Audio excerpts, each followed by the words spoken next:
Efésios 6, do 13 ao 17, começando no 13, diz assim: Portanto, tomai toda a armadura de Deus, para que possais resistir no dia mau, e, havendo feito tudo, ficar firmes. Estai, pois, firmes, tendo cingidos os vossos lombos com a verdade, e vestida a couraça da justiça, e calçados os pés na preparação do evangelho da paz, tomando sobretudo o escudo da fé, com o qual podereis apagar todos os dardos inflamados do maligno. Tomai também o capacete da salvação e a espada do Espírito, que é a palavra de Deus. E vamos lá. Nosso bondoso Deus e eterno Pai, Deus Santo e bendito, nós somos gratos ao Senhor pela palavra do Senhor que temos em nossas mãos e pela pregação da mesa. Também nós somos gratos porque ela é perfeita. A palavra do Senhor ela é lâmpada para nossos pés e é luz para o nosso caminho. Que Deus abençoe o pastor na pregação, para que ele nos traga a mensagem com eficácia, que todos nós possamos estar atentos a ouvir com fé e que possamos colocar em prática os ensinamentos que o Senhor vai nos trazer nessa noite também. Fazendo esse pedido ao Senhor e agradecemos em nome de Jesus. Amém.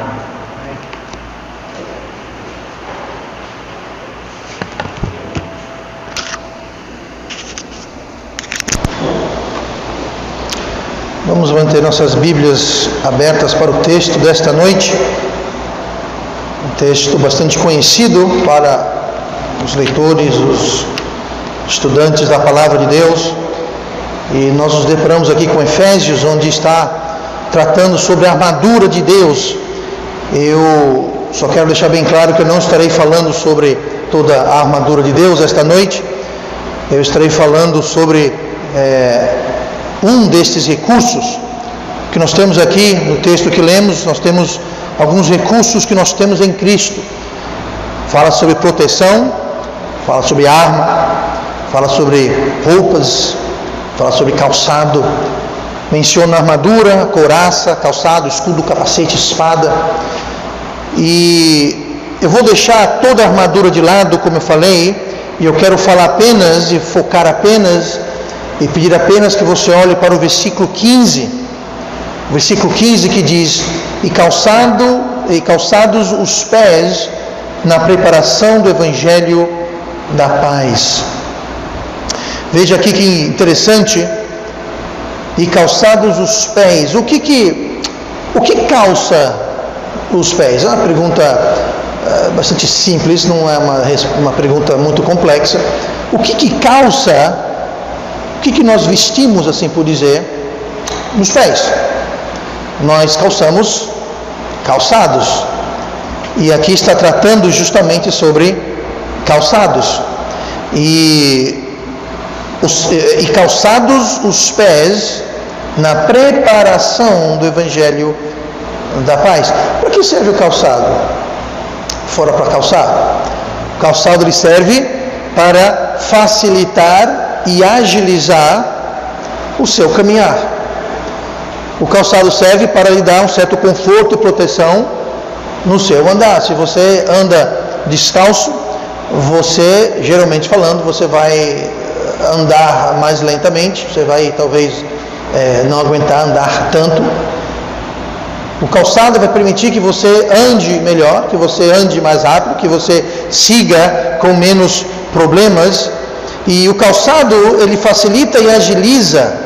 Mas note bem que o versículo 15 não está falando do que é esse tal calçado. Ele não menciona como os outros itens da armadura, ele é bem explícito. Ele fala sobre o escudo, ele fala sobre a couraça, ele fala sobre o capacete, ele fala sobre a espada, ele fala sobre tudo isso. Mas aqui ele fala calçados os pés. Então, esse calçados, ele não está usando o substantivo, o objeto que está calçando, é o verbo. Está falando os pés sendo calçados, estando calçados, mas não fala, quer dizer, ele fala em quê? Mas note em quê? Qual é aquilo que nós devemos calçar os nossos pés? Aqui não está falando de calçar os pés na sandália, na bota, no sapato, na sapatilha, nas havaianas. Não, o que está falando aqui no texto? E calçados os pés na o quê? Preparação. Esse calçado que Paulo está se referindo aqui é você calçar a preparação.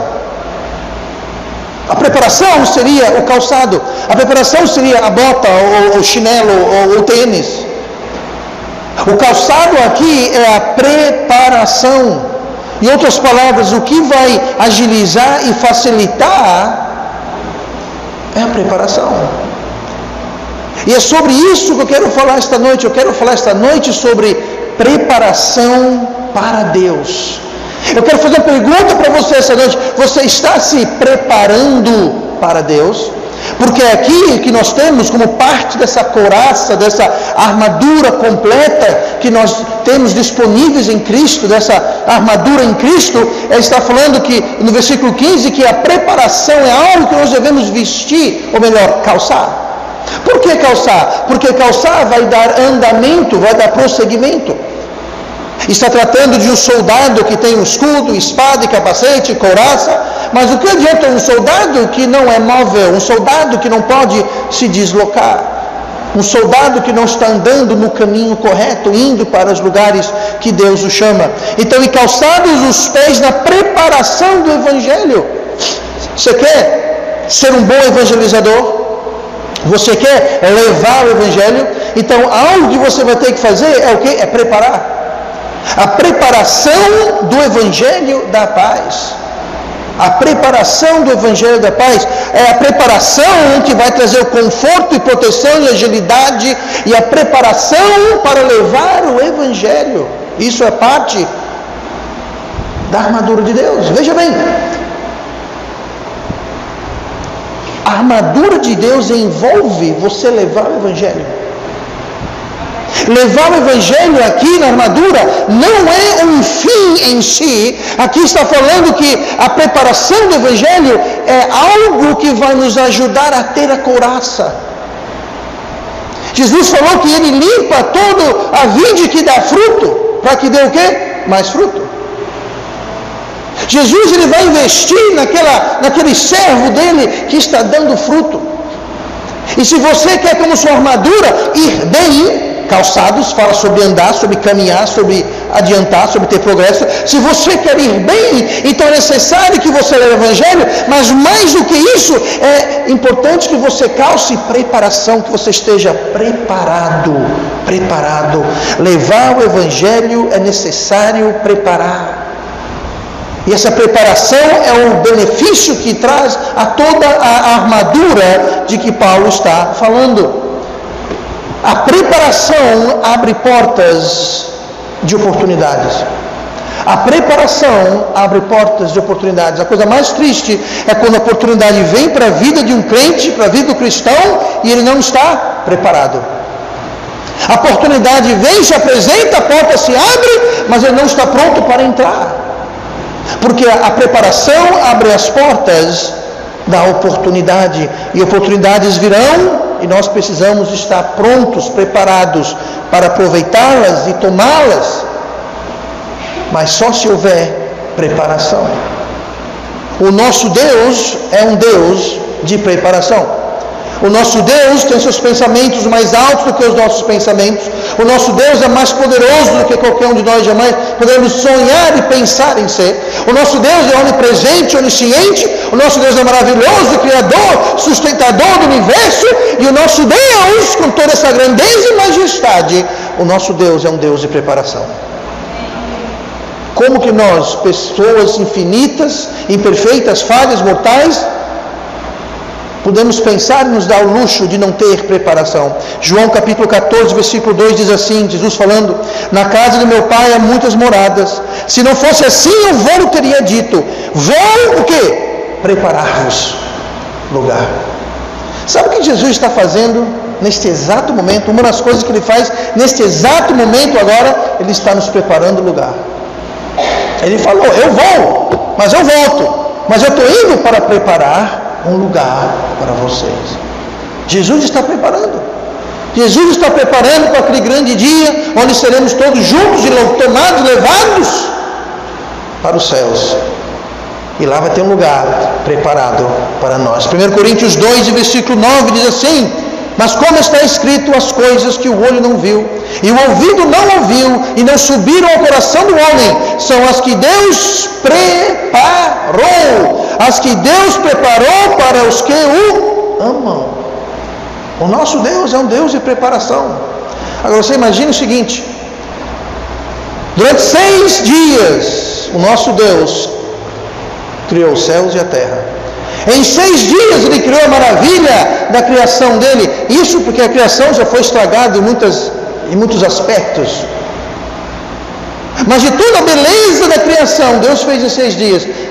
Você imagina o que Ele está preparando a todos esses séculos?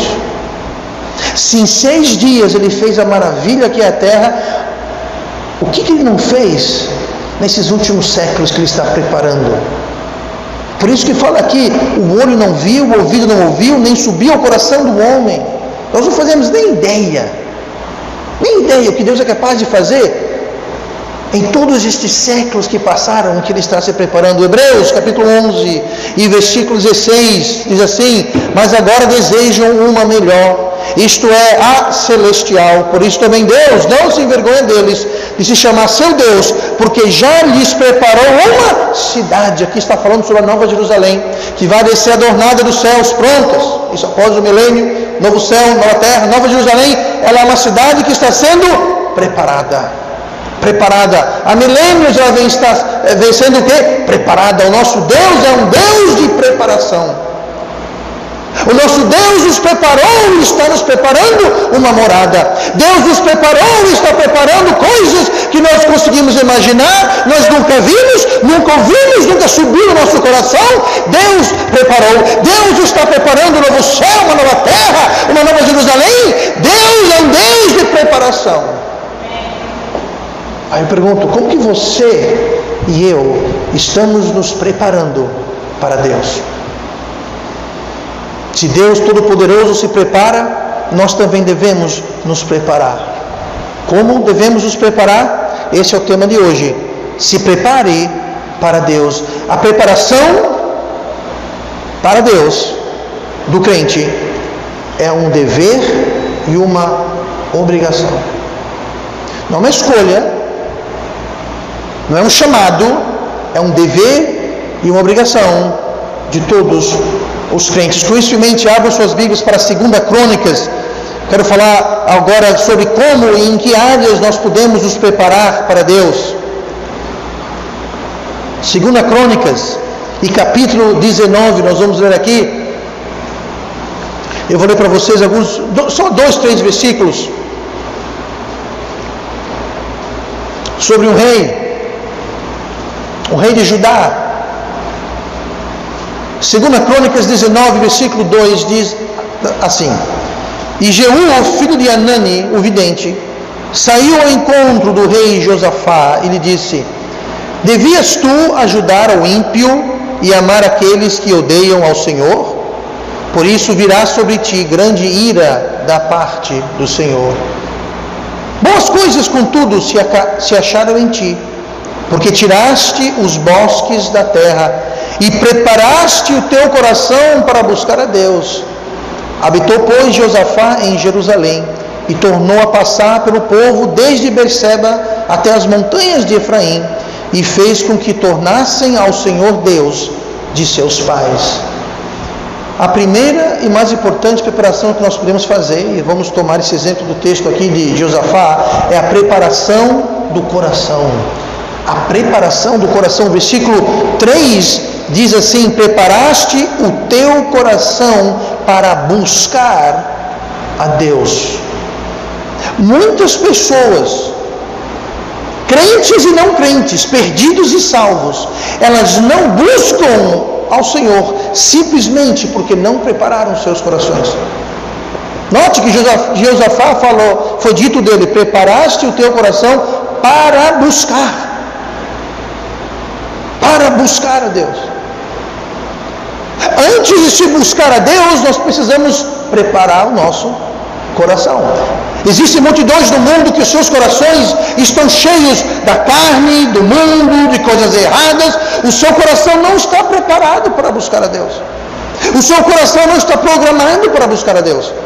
Eles estão vivendo neste mundo cheios das preocupações e os cuidados desta vida, e estas coisas são vazias e tornam seus corações vazios, e os seus corações não estão preparados para buscar a Deus.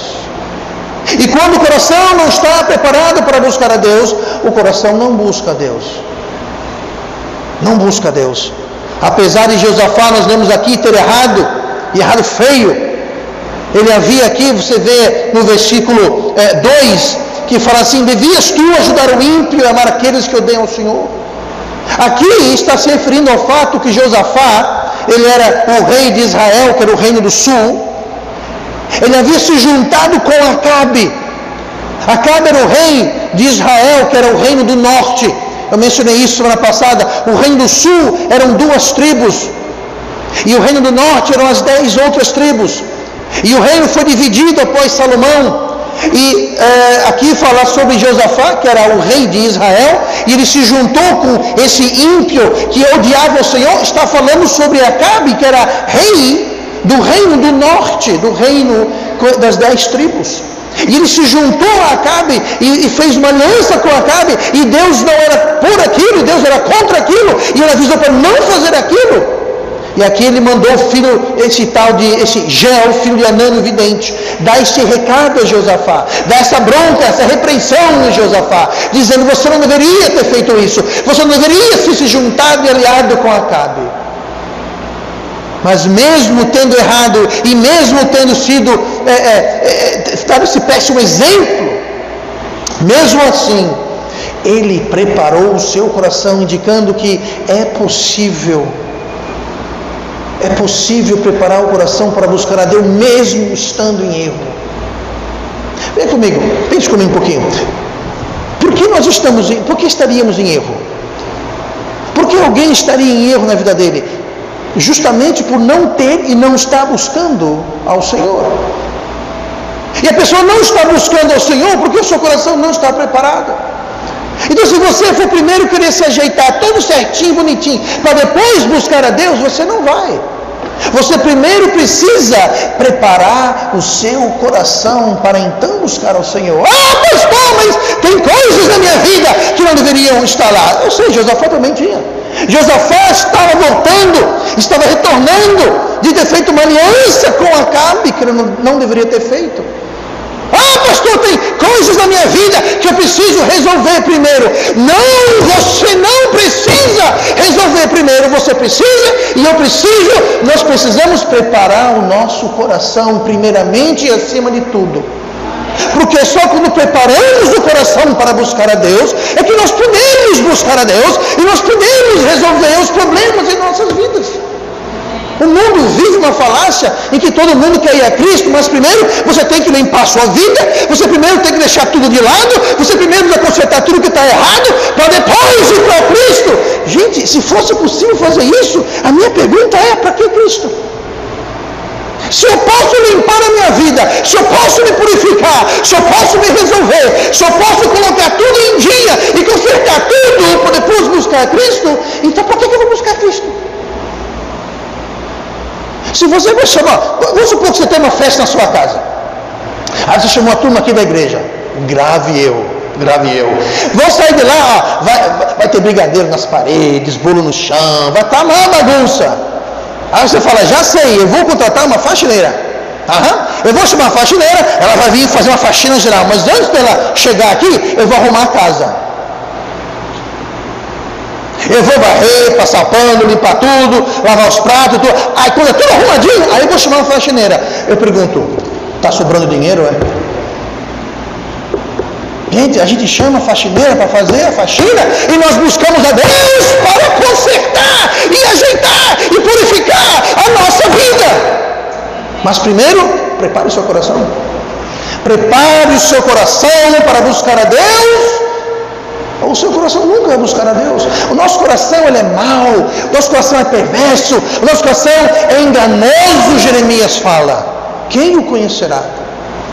Prepare o seu coração, ou você nunca vai buscar a Deus e você vai se iludir que você pode resolver os seus problemas.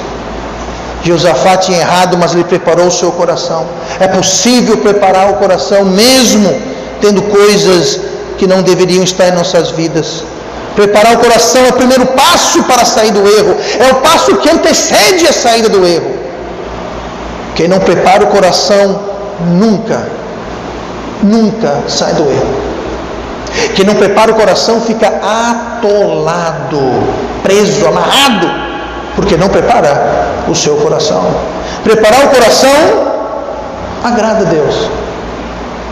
Veja aqui, no versículo 2 de 2 Crônicas 19, Jeú, o vidente, veio falar para o rei Josafá. Ele deu uma bronca nele. Devias tu ajudar ao ímpio e amar aqueles que odeiam ao Senhor? Por isso virá sobre ti grande ira da parte de Deus.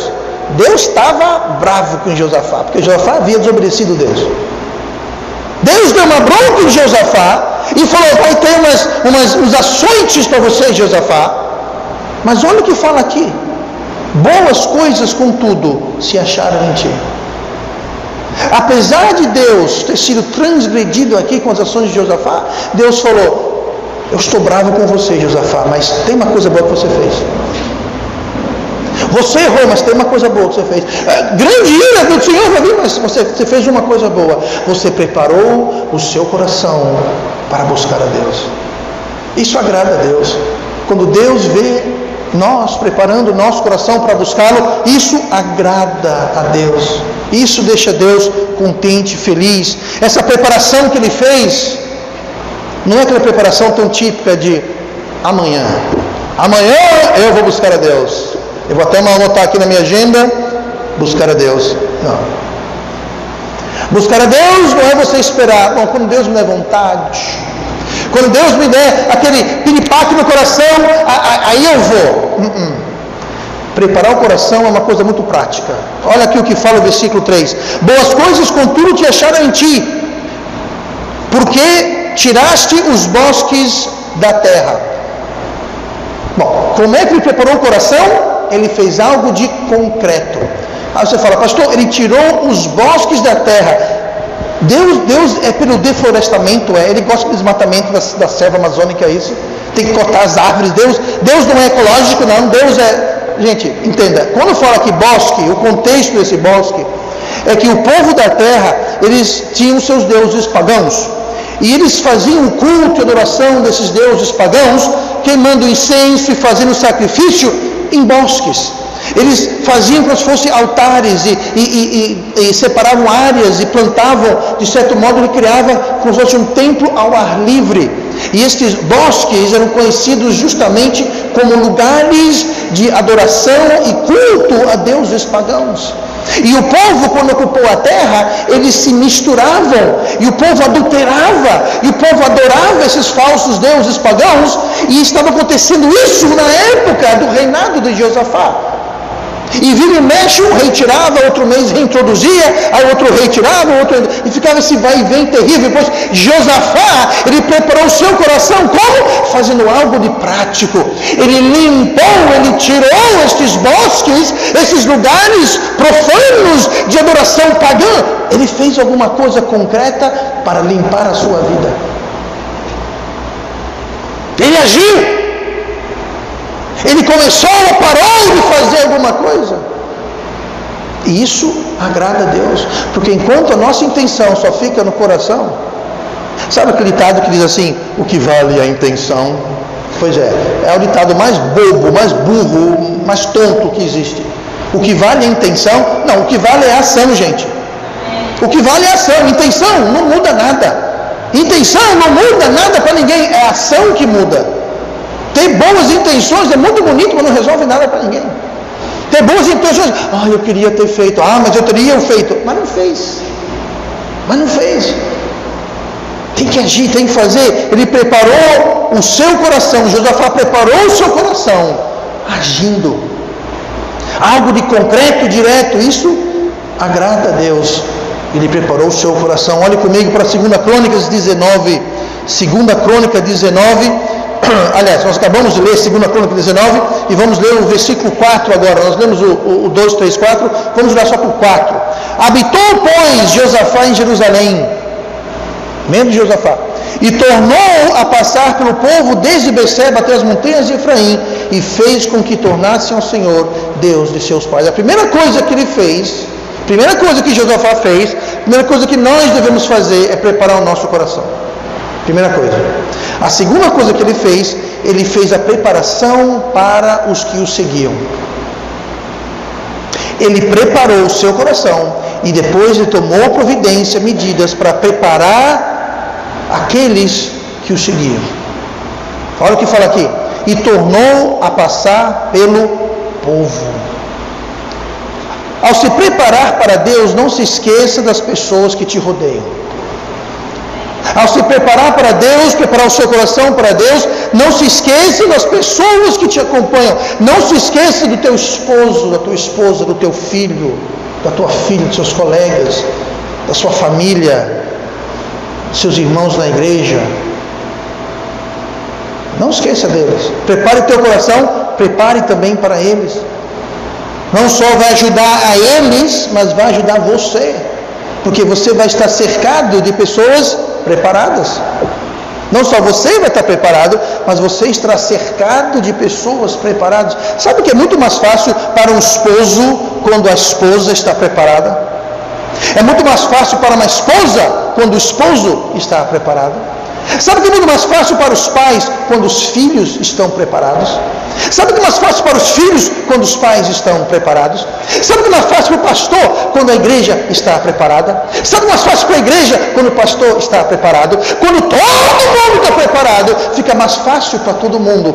Agora, quando você tem um esposo que não está preparado, você tem um esposo que não quer saber de Deus, você tem um esposo que está cheio do mundo, é difícil para a esposa.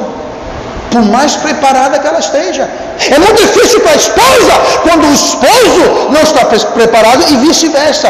É muito difícil quando o pai e a mãe estão preparados, mas os filhos estão rebeldes, cheios do mundo, cheios de rebeldia. É difícil. Pais, faça providência para a preparação dos seus filhos. Providência. Faça algo para que eles estejam prontos. Olha o que fala aqui. E tornou a passar pelo povo desde Berseba até as montanhas de Efraim, e fez com que tornassem ao Senhor. Não só ele preparou o seu coração para buscar a Deus, mas ele fez por onde que todo o povo voltasse e tornasse e buscasse a Deus.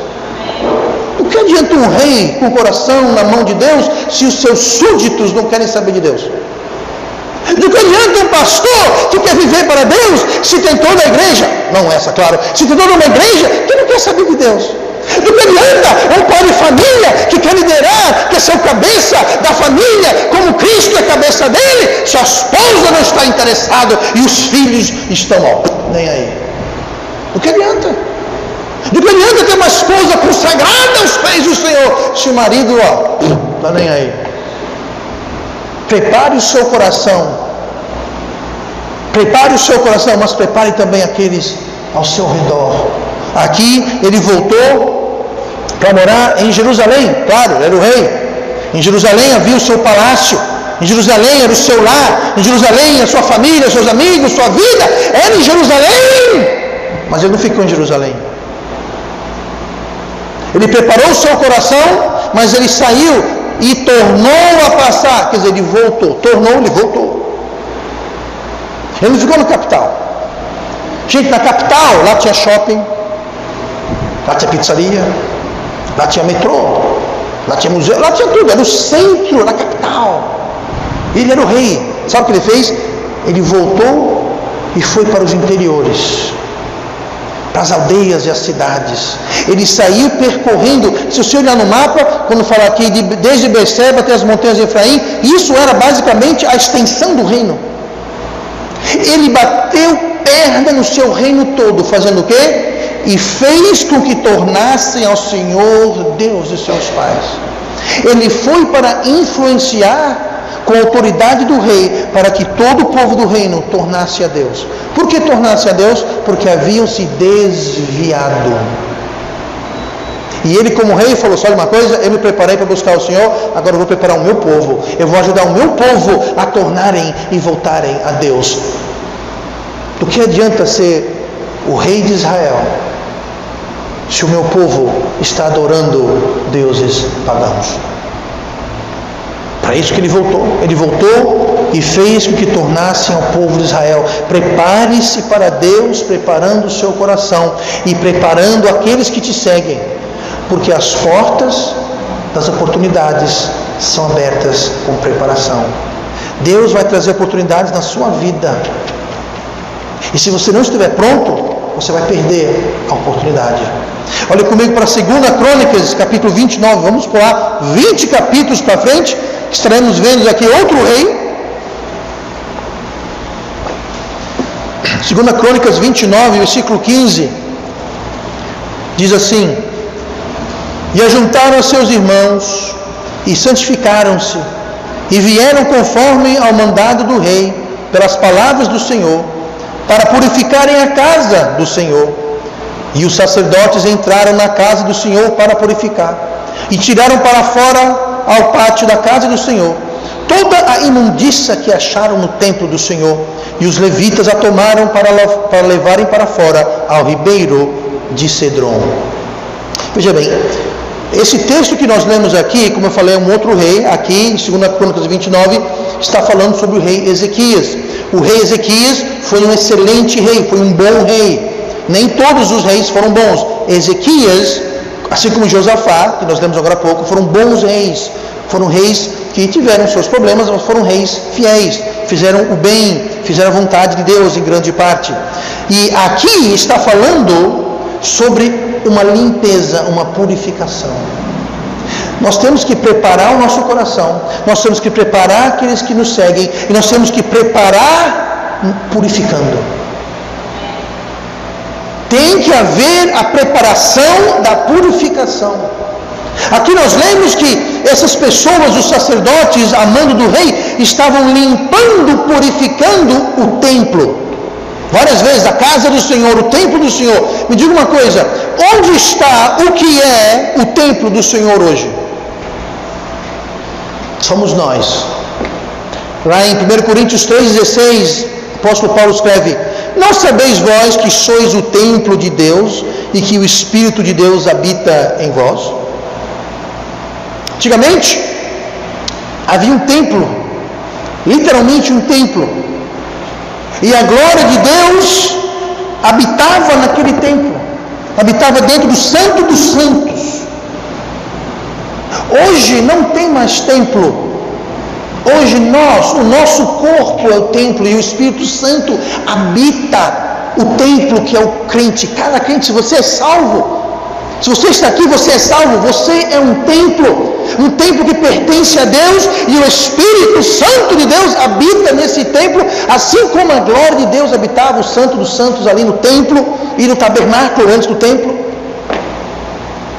O templo somos nós, o templo é o nosso corpo, o templo é onde habita o Espírito Santo. Agora, olha aqui comigo no versículo, em 2 Crônicas 29, olha o versículo de número 16.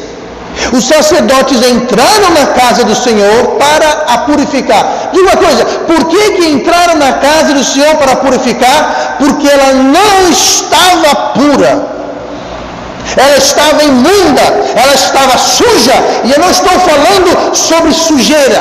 Não estou falando porque não varreram o chão, não passaram pó, não limparam as paredes. Não. Haviam ídolos, haviam deuses pagãos ali dentro. Imundícia espiritual dentro do templo de Deus. Pastor, como é que chegou lá? A Bíblia fala que ídolos não têm pés para que andem, nem mãos para que façam alguma coisa, nem ouvidos para ouvir, nem olho para enxergar, nem nariz para cheirar. Como que esses ídolos pagãos chegaram dentro do templo? Foram levados. Quem levou? O povo. O povo antes de Ezequias assumir como rei, o povo e os sacerdotes mais especificamente. Os sacerdotes e os levitas haviam colocado deuses e imagens pagãos dentro do templo de Deus. Nossa, que absurdo, pastor. Nossa, que absurdo. Que povo mais absurdo. Que absurdo, pastor. Eu e você fazemos a mesma coisa. Quando nós deixamos que coisas impuras, coisas erradas, pecaminosas entrem em nossa mente ou nosso coração. Então vamos baixar um pouquinho a indignação com eles, que nós somos farinha do mesmo saco. A diferença é que o rei Ezequias falou: limpa, junta, limpa, tire-se daqui, para fora do templo de Deus. Estavam purificando. E os sacerdotes entraram, o 15, ajuntaram a seus irmãos e santificaram-se. Primeira coisa, eles se prepararam para entrar no templo. Eles se santificaram para entrar no templo. E vieram conforme ao mandado do rei. O rei mandou. O rei mandou. E pelas palavras do Senhor, porque o rei mandou, porque Deus mandou. Deus mandou o rei limpar. Aí o rei mandou as pessoas entrarem, se santificarem e entrarem lá dentro, para purificarem a casa do Senhor. E os sacerdotes entraram na casa do Senhor e tiraram para fora, ao pátio da casa do Senhor, toda a imundícia que acharam no templo do Senhor. E os levitas a tomaram para levarem para fora ao ribeiro de Cedron. O ribeiro de Cedron, para quem não sabe, é onde ficava o lixão da cidade. Colocaram lixo aonde o lixo pertence, no lixo. Quer se preparar para Deus? Prepare o seu coração para buscá-lo, prepare as pessoas ao seu redor e prepare-se com a preparação da purificação. Tire as coisas da sua vida que não devem estar lá, tire as coisas que não pertencem lá, porque se você não tirar, e se o seu templo estiver cheio de imundícia, você não vai estar se preparando para Deus. E quando aquela porta da oportunidade se apresentar na sua vida, ela vai estar trancada. Porque a preparação, ela abre as portas da oportunidade na nossa vida. E muitas vezes a oportunidade vem, bate na nossa porta. Quem é? É a oportunidade. Que oportunidade? Esse é o seu grande dia. É hoje que Deus vai trazer para você aquilo que lhe foi preparado antes da fundação do mundo. Um minutinho só. Eu estou indo aí, calma aí, eu vou já abrir. Calma aí, oportunidade, não vai embora não. Eu estou já abrindo. E a oportunidade fala assim: tchau, eu vou bater em outra porta. Por quê? Porque você e eu não estávamos preparados. O nosso coração não estava preparado a buscar o Senhor. Talvez as pessoas que nos rodeiam não estavam preparadas e nós não fizemos nada a respeito. Talvez o nosso templo estava imundo, cheio de profanidades e aberrações e impurezas. E a porta ficou fechada. E a gente não pôde abrir. O que está dentro do seu templo? Eu não quero que você me diga, eu quero que você se responda. Alguma coisa tem que ser levada para fora. Alguma coisa tem que ser tirada, purificada. Pastor, como é que eu faço isso? 1 João 1:9. Começa com a pequena, grande palavra. Se confessarmos os nossos pecados, Ele é fiel e justo. Para o quê? Nos perdoar os pecados e nos purificar de toda injustiça. Pastor, como que eu me purifico? Primeira coisa, você confesse. Não justifique, não explique, não bote embaixo do tapete, não dê desculpas. Confesse. Que Deus é justo. Se a gente confessar, Deus é fiel. O se está com a gente. Não é se eu confessar, se Deus perdoar. Não, Deus vai perdoar. Se confessarmos os nossos pecados, Ele é fiel e justo para nos perdoar os pecados e nos purificar. Verbos bastante conhecido, Provérbios 28:13. O que encobre as suas transgressões, ou seja, que coloca a sujeira embaixo do tapete. O que encobre as suas transgressões nunca prosperará, mas os que as confessa e deixa alcançará misericórdia. Não é só confessar. Tem muita gente que fala: Deus, eu errei. Tá bom, errei e vou continuar errando. Não, isso não é confessar. Confessar e deixar. Quem confessa e deixa encontrará o quê? Misericórdia. Você não vai encontrar um versículo, uma menção de misericórdia na Bíblia sem que haja uma contração humana. Misericórdia não é graça. Graça é uma coisa, misericórdia é outra. Nós somos salvos pela misericórdia? Não, nós somos salvos pela graça. É um dom gratuito. Não nos custa nada, mas custou a Deus tudo. Já misericórdia tem condição. Misericórdia, como exemplificado por esses 2 versículos, depende da gente confessar e a gente tomar medidas.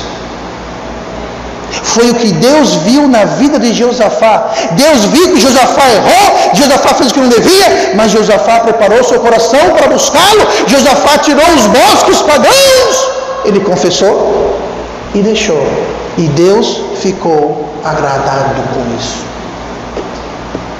Josafá encontrou misericórdia.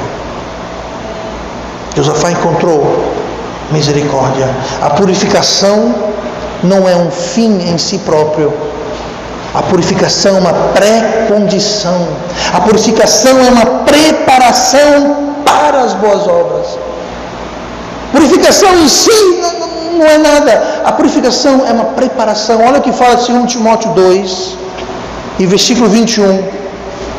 Diz assim: de sorte que, mais uma vez, se alguém se purificar, mais uma vez, falando sobre purificação, se alguém se purificar destas coisas, será vaso para a honra, santificado e idôneo para o uso do Senhor e preparado, olha a palavra, preparado para toda a boa obra.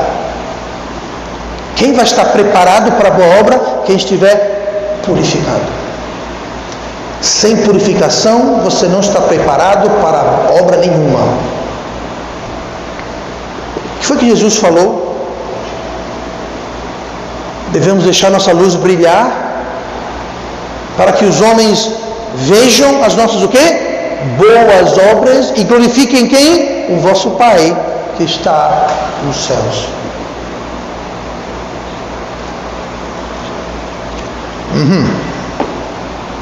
Falta de boas obras não é nada mais, nada menos do que falta de preparação. Só isso. Falta de preparação. Resumindo esta noite, se prepare para Deus. Se prepare, porque as portas da oportunidade são abertas pela preparação. Está muito triste ver jovens, adultos, pessoas de toda espécie, de toda a idade, de todo o caminho, de toda sorte, perdendo oportunidades porque nunca se prepararam.